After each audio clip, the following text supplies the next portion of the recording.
Hi guys, thanks for joining me today.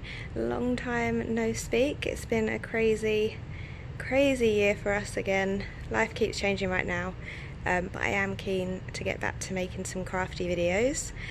So today I'm sharing with you my Clouds Factory Epic Storybook Princess massive giant project that I am working on and how I'm doing it, because I'm doing it a little bit differently.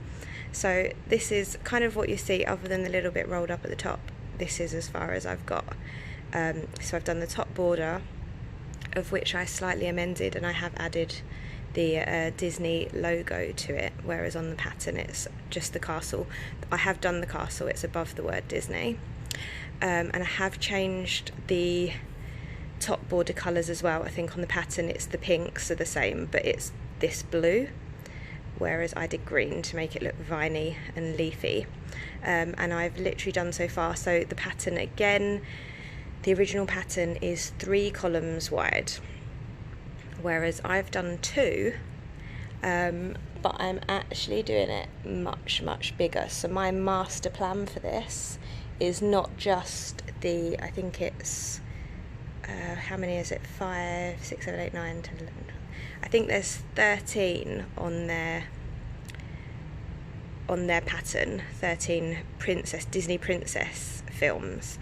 I'm actually doing all Disney films, so I'm going to have 22 in total. There's going to be stuff like The Lion King and what else did I add? Robin Hood, The Sword in the Stone. So basically Disney movies that aren't considered princesses as well. So I'm going to have 11 rows of 2. This thing is going to be huge, and it's a massive project, and I plan to update you along the way, but I thought this was a good time to show you the first bit. So I've literally done my first 2 are finished. So that was Snow White, unfortunately you can't see her head, and Cinderella, and I've actually done both of their heads as real hair, just using like a slightly different technique. I haven't cross-stitched their hair, but I will try and show that at a later date, but right now it's going to be pretty impossible. And I'm now working on, so I'm doing them in chronological order as well. So this is obviously the original Disney movie, and I am gonna, before I roll this up, I am gonna put the year in these gaps of each film. So I'm now on Alice in Wonderland, so that's where I've got to so far. And this one is going to be Peter Pan, which again wouldn't be on the original pattern. Also, while I'm here, I'd really like to show you my new frame. So I bought this fabric, and I honestly in my head thought I would do what I always do with cross stitch and just hold the fabric in my hand. I never tend to use Q-snaps or hoops or anything. It's like, why would this be any different? I quickly realised this was just too cumbersome and heavy to try and stitch in hand. I had to sit at the dining table in a very specific way. It was really hurting my neck, it was really hurting my back. So I knew I had to come up with another solution. So I asked on one of my cross-stitch Facebook groups, and someone was like, have you looked at Omanik Frames? I'm not sure I'm pronouncing that right. They're from Estonia, and they make like a pretty wide frame. And sure enough, when I went on their website, excuse the, I'm just trying to stop marking the frame there. When I went on their website, the widest frame they do is 110 centimetres, and this fabric is 110 centimetres. I was like, oh my goodness, it's perfect.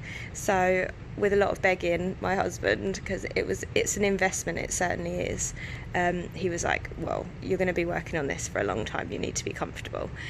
So we went for it. So I ordered this Omanik frame. It's 110 centimetres, and I think I went for the 20 centimetre sides. It's certainly not more than 30, but I'm pretty confident these were the 20, and I feel like that's a comfortable amount on show, because I think when you're reaching behind and stitching with one hand behind and one hand at the front, you couldn't reach much higher than this anyway. I find that this is a very comfortable working space. So I ordered it, and they said about a month. It was like dispatched within a week. Like, I think they just give themselves that lead time to allow for you know, because it's all custom made, they make it all from scratch. But yeah, within a week I had an email saying it had been dispatched, and within another week it was here in the UAE. So 2 weeks rather than a month, and I already had it. The next problem I had was, well, what am I going to hold it on? Omanik do a very crazy contraption that holds their frames, but I was like, well, number one, it was out of stock for the rest of this year, it was my understanding. They're not going to start producing them until next spring, I think. Maybe wrong, I can't really remember what it said in the email, but it certainly wasn't any time soon. And it was a bit cumbersome for me. Like, I have cats and a young daughter, and I just don't really have space for anything too big. So I am using a Lowery stand.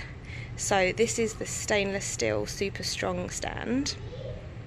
I'm using it with a corner clamp because when I bought it, I actually bought it second hand off a lady in a crafting group that lived locally, and she said she used to be big on cross stitch and she doesn't do it anymore. She does knitting and crochet now, and she offered it to me to buy. So she had a corner clamp with it, and at first when I got it home, and I was like, I'm not sure I can put this in a corner clamp, because I had it in my mind that I was going to use the large frame adapter that some of you might have seen that you can get as an additional for the Lowery stand, and I'd only ever seen that used on the normal clamp.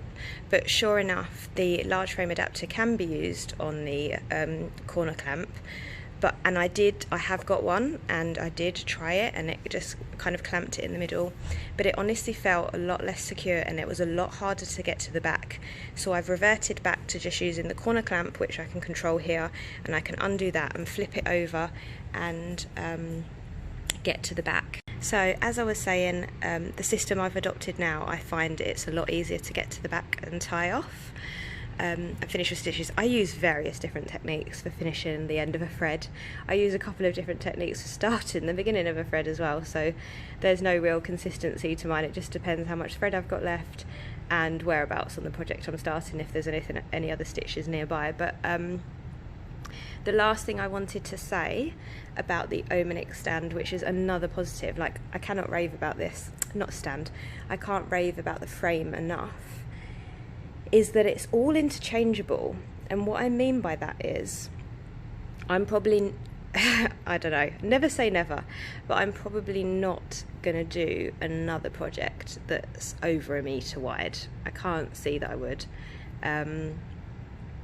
But that doesn't mean that I can't use the 20 centimetre sides again. So all I will have to do next time, because I'm very happy with this 20 centimetre space, naughty cat up on the kitchen top there, I think it's a great working area. But what I can purchase is, rather than having to buy the side rods again, I can just purchase the top rods at a different width. I mean, they come teeny tiny. I could maybe just get half of this, like a 50 centimetre or even a 30 centimetre, and just use it as a scroll frame. But my point being that I can just buy the top rods and they will still fit into these sidebars, and they come in so many different lengths, so I can make this much smaller and still use these. So it's not like once I finish this project the whole frame is redundant, because I will still be able to use these again and again. And if you're not sure, if this looks a bit confusing, these are like the tension adjusters. So once you've slipped it all in and your fabric's rolled on, you just turn these to make it nice and taut like a drum to stitch on.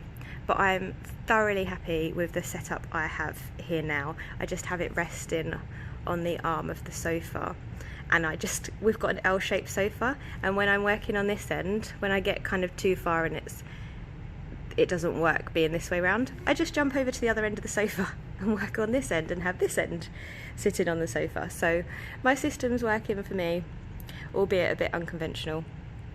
And I'm looking forward to making some progress. Hopefully can finish Alice in Wonderland in the next week and start Peter Pan, which I'm really excited about. So anyway, it's good to be back. I hope you enjoyed this video and found it useful, and I look forward to seeing you on the next one. Take care, everyone.